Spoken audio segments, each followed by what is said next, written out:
नमस्कार, मैं अखिलेश आनंद हूं। जी न्यूज के स्पेशल शो पंचायत में आप सभी का बहुत बहुत स्वागत है। तो आज से जी न्यूज के इस खास शो पंचायत की शुरुआत हो रही है। आजकल एक फिल्म बहुत चर्चा में है, नाम है और आपने सुना भी होगा, तन्वी द ग्रेट। और आपको जानकर यह हैरानी होगी कि इस फिल्म के डायरेक्टर कोई और नहीं बल्कि मशहूर अभिनेता अनुपम खेर साहब हैं। अनुपम खेर, आपको पता है कि अनुपम खेर अपने विचारों को बेबाकी से जाहिर करते हैं और राष्ट्रवाद के प्रति अपनी प्रतिबद्धता को कई बार सार्वजनिक तौर पर वो साझा कर चुके हैं। उनकी राय में राष्ट्रवाद किसी पार्टी का मुद्दा नहीं बल्कि ये देश प्रेम है और एकता की भावना से जुड़ा होता है। तो हम बात करेंगे अनुपम खेर साहब से। और जैसा कि आप देख रहे हैं हमारे कार्यक्रम का नाम पंचायत है, तो आज की इस पंचायत में हिस्सा ले रहे हैं राम कृपाल जी, हमारे साथ यहाँ पर हर्षवर्धन जी हैं और विजय त्रिवेदी जी भी हैं। आप सभी का भी बहुत बहुत स्वागत।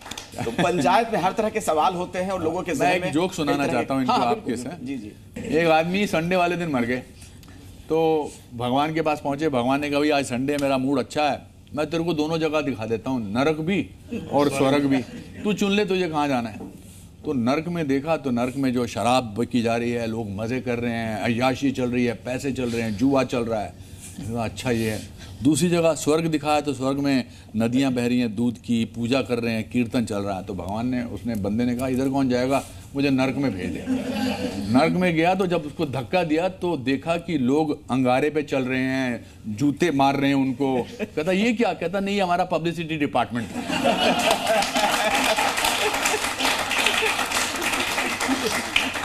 अब बताइए क्या मुद्दा है। बहुत बढ़िया आपने सुनाया। वैसे चूंकि सेना की बात हो रही है इस फिल्म, जी, आपने दिखाया है और शांति काल में किस तरीके से सारी चीजें हैं उसको आपने इसमें फिल्माया भी है जी। मेरा मेरा सवाल आपसे यह है, सेना के शौर्य पर जब कोई सवाल खड़ा करता है तो अनुपम खेर साहब को कैसा महसूस होता है? जूता मारने का दिल करता है। ऐसे कैसे कर सकते हैं आप? हम कोई भी सेना के शौर्य पर लांछन लगाना मतलब अपने पिताजी को गाली देना है, अपनी माँ को गाली देना है। ऐसे नहीं बोलते भारत माता। देखिए ये कुछ फैशनेबल तरीकों के लिए भी ऐसा बोला जाता है। हमने ये पूरी फिल्म बनाई है, हमने पूरा रिसर्च किया है, हम सियाचिन तक, मतलब हमारे बेस कैंप तक हमारी प्रोडक्शन की टीम गई है। -40 की डिग्री के -40 डिग्री में जो है वो एक पत्थर की तरह, अगर आप अंडा रखो उबालने के लिए, उसमें उबलता ही नहीं है, पत्थर बन जाता है। वहाँ पर एक सिपाही खड़ा होता है और हवा ऐसी ज़ोरों शोरों से चल रही होती है। वो सिपाही हमारी रक्षा कर रहा होता है। वो सिपाही किसी का बेटा होता है, किसी का पोता होता है, किसी का पति होता है, किसी का भाई होता है। और ऑफ कोर्स आप कहते हैं कि जी उनको तनख्वाह मिलती है, ये मिलती है, पर तनख्वाह तो मिलती है। हम तो एसी कमरे में बैठ के, एक स्टूडियो में बैठ के बात कर रहे हैं। जो गाली देते हैं या जो शौर्य पर वो करते होते हैं, वो शैंपेन का गिलास पी रहे होते हैं, समझे ना। तो आई completely डोंट लाइक इट। मेरे मुंह से जूता मारने वाली बात निकली, मुझे नहीं बोलना चाहिए था, बट सही बोला मैंने। सवाल तो बड़ा ये खड़ा होता है इस पे। हाँ, इस सवाल पे सवाल जुड़ता है। हाँ। जी। आपने कहा कि ऐसे लोग जो सेना के शौर्य पर सवाल उठाते हैं उनको जूता मारने का मन करना है, तो वो तो मुझे लगता है हर भारतीय को करता होगा। हाँ। लेकिन वो लोग जो सवाल उठाते हैं वो सीधे सीधे नहीं उठाते, थोड़ा घुमा के उठाते हैं। कहते हैं कि भाई हम तो पॉलिटिशियन पर सवाल उठा रहे हैं, हम तो देश की सरकार पर सवाल उठा रहे हैं। तब आपको क्या लगता है? नहीं उठाए ना, देखिए पॉलिटिशियन पे उठाएं, पॉलिटिकल पार्टी पे उठाएं, मिनिस्टर्स पर उठाएं, चीफ मिनिस्टर्स पे उठाएं, वो ठीक है। वो भी हालांकि हमारे हमसे नहीं, हम ही चुनते हैं उनको, उनकी रिस्पॉन्सिबिलिटी है टुवर्ड्स दिस थिंग। बट जो सेना पे सवाल उठाता है, जो शौर्य जिसकी आप बात करते हैं, वो उसके बारे में कोई इंटरप्रिटेशन नहीं हो सकती कि ये पॉलिटिक्स वालों के लिए कर रहे हैं, ये इसके लिए कर रहे हैं। मैं हमेशा कहता हूँ कि पासपोर्ट पे दूसरा कॉलम होता है नेशनैलिटी, तो वो इम्पोर्टेंट है। सेना के शौर्य वाला जो मेरा सवाल था उस पर एनएसए अजीत डोवल ने भी जवाब दिया है। मैं दर्शकों को भी चाहता हूं कि वो सुने जरा क्या कहा एनएसए अजीत डोवल ने, उसके बाद मैं चर्चा को आगे बढ़ाता हूं आपके साथ इस पंचायत में। जी। Thereafter, a lot of things are said that this thing, foreign press and all these things, they said Pakistan did that and this. You tell me one photograph, one imagery in You know, these days, these imageries are from the satellites all over the world. They are this thing, which shows any Indian damage being done, even a glass pane having been torn. वाह। अब जो ये सबूत मांगो gang है उसको क्या कहिएगा? अनुपम खेर क्या कहेंगे उसे? आई थिंक आपको और हमें इनको इग्नोर करना चाहिए। इग्नोर करना चाहिए? हाँ, बिल्कुल इग्नोर करना चाहिए। आप मतलब मीडिया, मैं मीडिया का काम है सवाल उठाना, मगर हम इनको बहुत ग्लोरीफाई करते हैं। अगर हम इन पर नजर ही ना डालें, हम इनको दिखाएं ना, तो इनकी जिंदगी की, इनकी पूरी औकात खत्म हो जाएगी, इनकी पूरी एग्जिस्टेंस खत्म हो जाएगी। आपके सवाल पूछना चाहेंगे? हाँ विजय जी। अनुपम जी, जिंदगी का सारांश तो ये है कि 40 साल तक एक कलाकार की फिल्मों की एक्टिंग की गूंज सुनाई देती है। नेशनल अवार्ड मिले हैं 2-2, 8-8 फिल्म फेयर अवार्ड मिले हुए हैं, पद्मश्री है, पद्म भूषण है। उसके बाद भी ऐसा क्या है कि lesson taught you unknowingly the life? आप बड़ा अच्छे तरीके से बोलते हैं। आपने पिछली बार भी, मेरी किताब है lessons life taught me unknowingly. मेरे दादाजी कहा करते थे सबसे आसान काम होता है सच बोलना, और मैंने पूरी कोशिश की अपनी जिंदगी। ऐसा नहीं कि मैंने झूठ नहीं बोले, बहुत बार बोलने की ज़रूरत पड़ी, खासकर जब किसी को तकलीफ ना पहुंचानी हो तो आदमी झूठ बोलता है। मेरा सबसे बड़ा लेसन ये है कि अगर आप ईमानदारी के रास्ते पर चलते हो, और अगर आप मेहनत करते हो, और अगर आप आशावादी हो, तो दुनिया की कोई ताकत आपको नहीं रोक सकती। आप कुछ बोलना चाहते हैं? अनुपम जी को मैं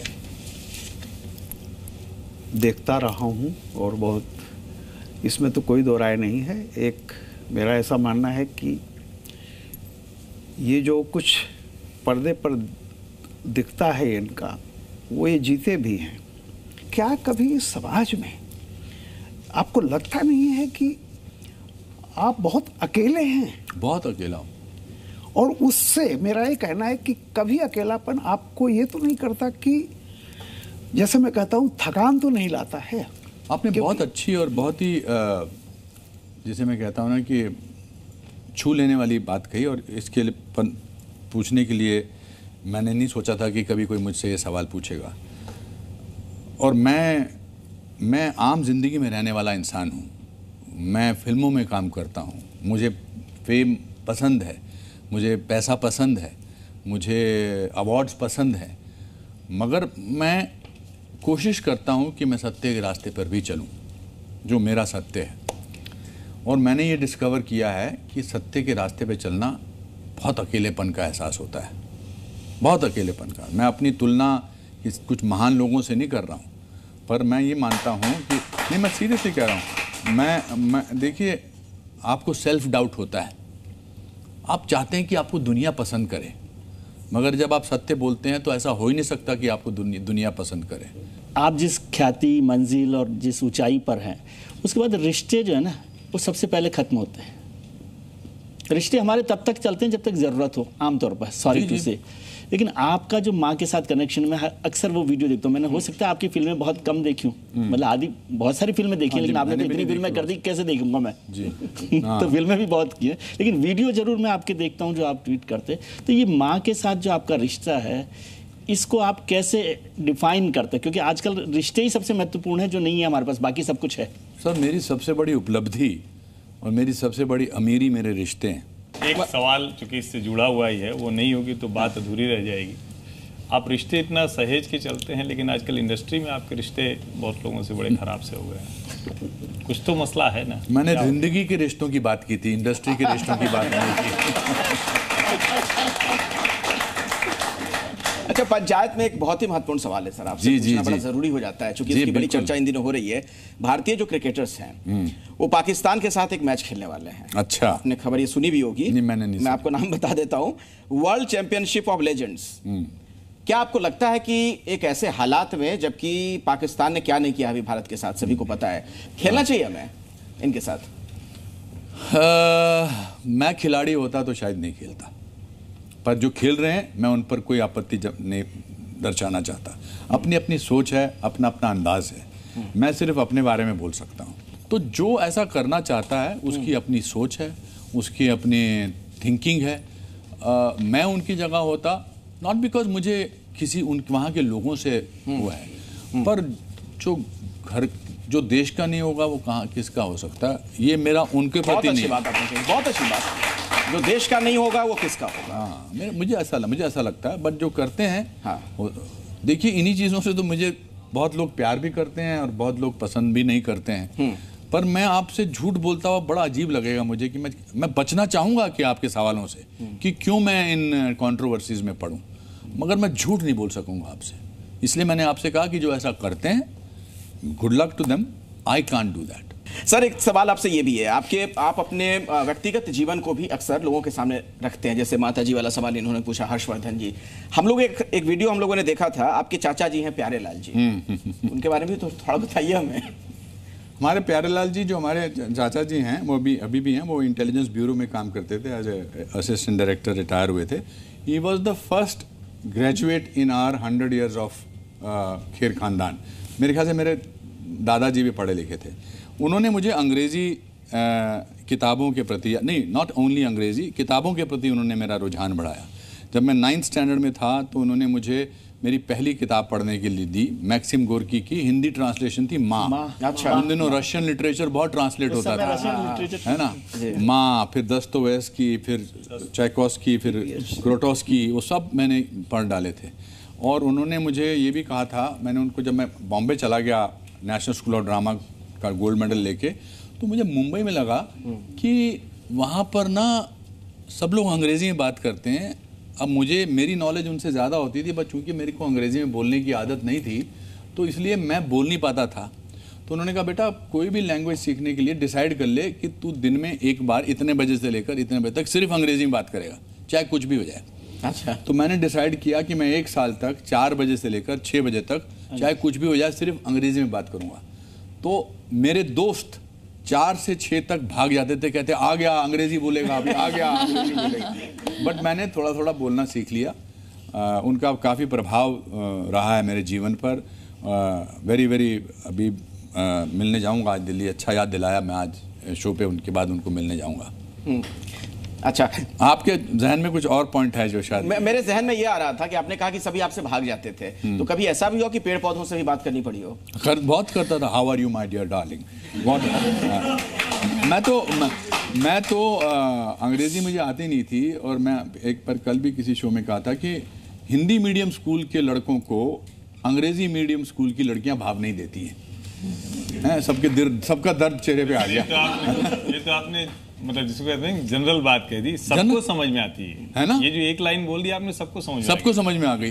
तो मैं क्या करता था, मैं केमिस्ट्री के या फिजिक्स की कुछ लाइनें याद कर लेता था, और मैं बहुत पतला था, बहुत ही पतला था। मतलब जब थोड़ी तेज हवा चलती थी तो मेरे माँ मेरे बस्ते में थोड़े भारी कपड़े रख देती थी ताकि मैं उड़ता ना चला जाए।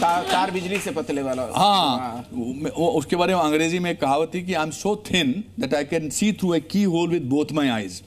तो मैं क्या करता था, सामने से अंग्रेजी मीडियम स्कूल की, ऑकलैंड की, तो मैं पतला सा ऐसे कर लेता था।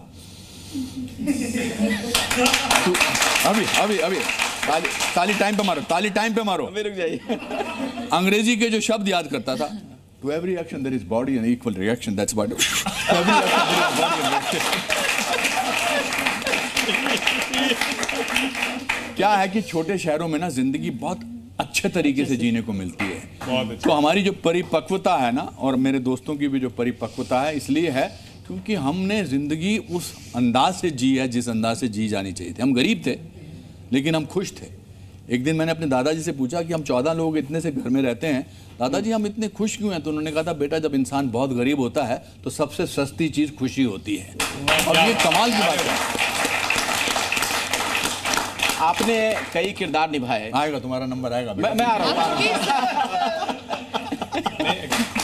आप सर लोअर मिडिल क्लास से आते थे। जी, आपने बताया अपने बारे में, कई जगहों पर मैंने आपके इंटरव्यूज भी देखे हैं। जी। अपने फादर के बहुत करीब रहे आप जी। उनके संघर्षों को कैसे याद करते हैं, और क्या कभी फिल्म में काम करने के दौरान भी वो चीजें आपसे जुड़ी? मेरे फादर इतने कमाल के थे कि उन्होंने हमको अपने संघर्षों का एहसास ही नहीं कराया। वो कमाल की बात थी। हमें पता ही नहीं लगने दिया कि वो संघर्ष करते थे। 90 रुपये तो उनकी तनख्वाह थी, हमें महसूस ही नहीं होने दिया। मेरे फादर जो थे बड़े दया भाव के थे, उदार थे, अच्छे इंसान थे। अच्छा इंटेलेक्चुअल टाइप नहीं थे, मेरे ग्रैंडफादर इंटेलेक्चुअल थे, पढ़े हुए थे, गीता महाभारत रामायण के बारे में उनके बारे में बात कर सकते थे। पिताजी मेरे फॉरेस्ट डिपार्टमेंट में क्लर्क थे, तो उनकी आदत थी कि वो बाहर से सामान लेके जब आते थे तो अगर जैसे अंडे ले आए हैं या गोभी 3 पीस ले आए हैं, तो अगर कोई रास्ते में पूछ ले कि पुष्करनाथ जी क्या लेके जा रहे हैं, तो मैं गोभी लेके जा रहा हूँ। अच्छा, तो 3 में से 1 उसको दे देते थे।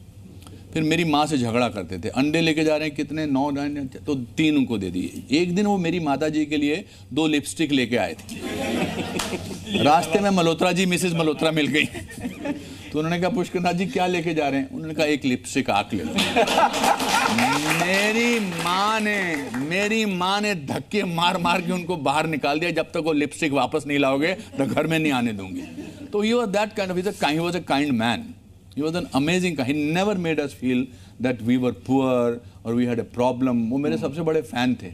उनका एक्सप्रेशन मेरे पहले प्ले में जो मैंने 5th स्टैंडर्ड में किया था और मेरी उनकी जो आखिरी फिल्म उन्होंने मेरी देखी, सेम था। वाह क्या बेटा है, कितनी बुरी एक्टिंग भी करता तो कितने अच्छे तरीके से करता है। He was a great man. उनकी कमी खलती होगी। कमी तो हर उस इंसान की खलती है जो चला जाता है। सतीश की कमी बहुत खलती है, बहुत खलती है। बट लाइफ ऐसी है कि we get used to living life. करीबी दोस्त चले जाते हैं, करीबी लोग चले जाते हैं। वो बड़ा अच्छा मेरा डायलॉग है डैडी फिल्म में कि याद करने पर बीता हुआ सुख भी दुखी देता है। दुखी देता है। तो ये जब उनके साथ के सारे, अभी जैसे आप बात कर रहे हैं, तो पूरा फ्लैशबैक चलता है। और प्रॉब्लम क्या है कि यादों का कोई टाइम टेबल नहीं होता है। यादें जो होती हैं वो कभी भी आ जाती हैं बात करते करते। जैसे परसों मैं ब्रश कर रहा था, तो मेरे फादर जब मैं छोटा था तो मैं ब्रश करता था, वो शेव करते थे, तो मेरे साथ वो एक्टिंग करते थे। वो ऐसे, मैं ऐसे करता था, वो ऐसे करते थे, मैं ऐसे करता, तो सडनली मुझे उनकी याद कहीं से आ गई। तो ऐसा होता है, क्या कर सकते हैं। अच्छा सर, आपने लगभग 4 दशक का आपका सफर है फिल्मों का, जी, अगर मैं सही हूं तो। शुरुआती दौर में जब आप आए, बहुत ही सामान्य परिवार से उठकर आप आए, क्या कभी आपको लगा कि कहीं ऐसा तो नहीं मैं गलत फील्ड में आ गया, बदल लूं मैं फील्ड, मुझे कभी शायद नहीं मैं अच्छा ना कर पाऊं? मुझे कई बार लोग पूछते हैं कि अगर आप एक्टर नहीं होते तो क्या होते, तो मैं हमेशा कहता हूँ कि बिना काम के एक्टर होता। कोई नहीं, कभी नहीं ऐसा। यही तो फायदा होता है कि जब आप जमीन से शुरुआत करते हैं, आपको ये तो आप जब अमीर बन जाते हैं तब आपको पता लगता है गरीब होना क्या होता है। अब इस शो के बिल्कुल आखिर में हम लोग आ गए हैं सर, और एक रैपिड फायर राउंड आपके साथ में खेलना चाहूंगा। बस यही 4-5 सवाल होंगे और मैं आपको उसका विकल्प भी दूंगा और उसका जवाब चाहिए सर, बेबाकी के साथ, जिसके लिए आप जाने जाते हैं। जी जी। अभी देश में सबसे बेहतरीन सीएम कौन आपको नजर आते हैं? मैं आपको विकल्प दे रहा हूं, ऑप्शन दे रहा हूं। योगी आदित्यनाथ, देवेंद्र फडणवीस, ममता बनर्जी, या कोई और आपके हिसाब से विकल्प है? ये देखिए सर आपके पीछे।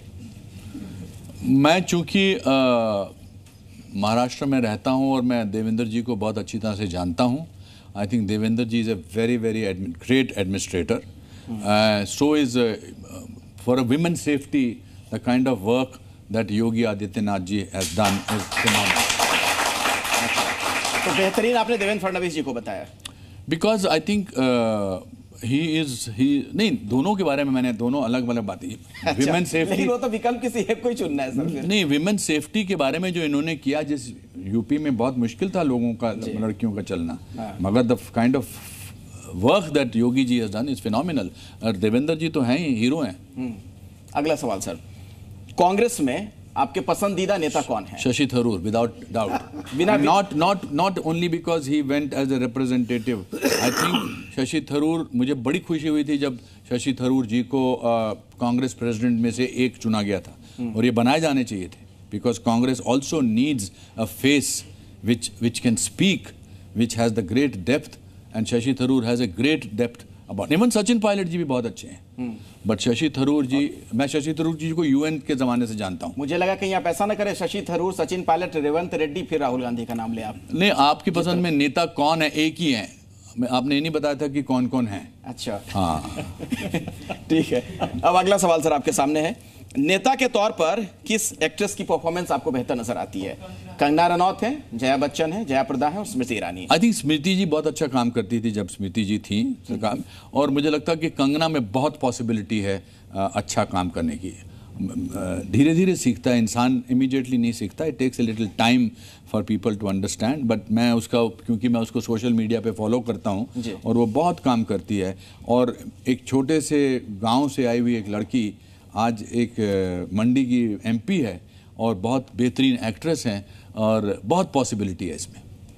अगला सवाल सर आपके सामने है, अनुपम खेर राष्ट्रवाद से जुड़ी फिल्म में किसे लेना चाहेंगे? नसरुद्दीन शाह, प्रकाश राज, अनुराग कश्यप, दिलजीत दोसांझ। अगर राष्ट्रवाद से प्रेरित कोई फिल्म हो। चारों को, ताकि इनके विचार बदलें देश को लेकर। और पर इनको पूरी खुली छूट है और ये छूट का पूरा इस्तेमाल कर, यही तो हमारे देश की क्वालिटी है। ये भाई साहब हमारे प्रधानमंत्री को गाली देते रहते हैं, पर इनको आज़ादी है गाली देने की। ये और किसी देश में क्या हो सकता है? That is the beauty of this country, and that is the beauty of the prime minister of this country, that he says you can give me, abuse me, but don't abuse the country. तो राष्ट्रवाद पे आधारित film के लिए यहां से आप किसी को नहीं लेना चाहेंगे? नहीं, मैं चारों को लेना चाहूंगा। क्यों नहीं लेना चाहूंगा? क्योंकि डायलॉग तो मैं लिखूंगा ना। अच्छा।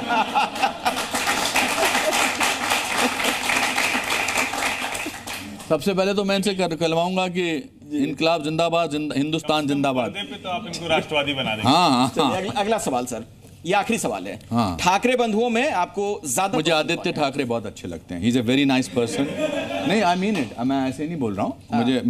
मैं थोड़ा सा इनके साथ भी मैंने वक्त गुजारा जब हमने लता मंगेशकर जी का एक शो किया था। हाँ। ये बहुत ही वो थे। But Aditya Thackeray I think is a very nice, decent person, and I wish him great progress in his future. चलिए, 18 तारीख को सर आपकी फिल्म आ रही है तन्वी पर्दे पर, उसके लिए बहुत सारी आप सभी लोगों को शुभकामनाएं। और आज पंचायत भी हमने लॉन्च किया है, इसके लिए भी अगर आप कुछ कह देना चाहें कार्यक्रम का। नहीं, मैं आपको बहुत बहुत शुभकामनाएं देना चाहता हूं। आपने बहुत ही उच्च कोटि के कलाकार से इसकी शुरुआत की है। नहीं, उच्च कोटि की फिल्म से, जिस वो फिल्म के बारे में भी तो आपने, जी तन्वी के बारे में बोल रहा था, अपने बारे में नहीं बोल रहा। मेरी कल राष्ट्रपति जी ने मेरी तारीफ नहीं की थी, मेरी फिल्म के लिए, मगर तारीफ इनकी की थी। नहीं, आई थिंक एक नए उज्जवल भविष्य की शुरुआत इनके करियर की भी और आपके प्रोग्राम की, और मैं दोनों को प्यार देता हूं, आशीर्वाद देता हूं, शुभकामनाएं देता हूं कि आप दोनों एक साथ बढ़ते ही चले जाएं। पंचायत के आज पहले मेहमान हैं आप इस शो के, बहुत बहुत धन्यवाद सर, आप यहाँ पर आए। शुभांगी आपका भी धन्यवाद, अभिषेक आपका भी धन्यवाद, मेरे साथ यहाँ पर अंकुर थे, आपका भी बहुत बहुत शुक्रिया, आप लोग आज हमारे इस कार्यक्रम में आए। आप लोगों का भी बहुत बहुत धन्यवाद। पंचायत में किसी और मेहमान से बहुत जल्द आपकी मुलाकात हम लोग करवाएंगे। देखते रहिए बाकी खबरों के लिए जी न्यूज।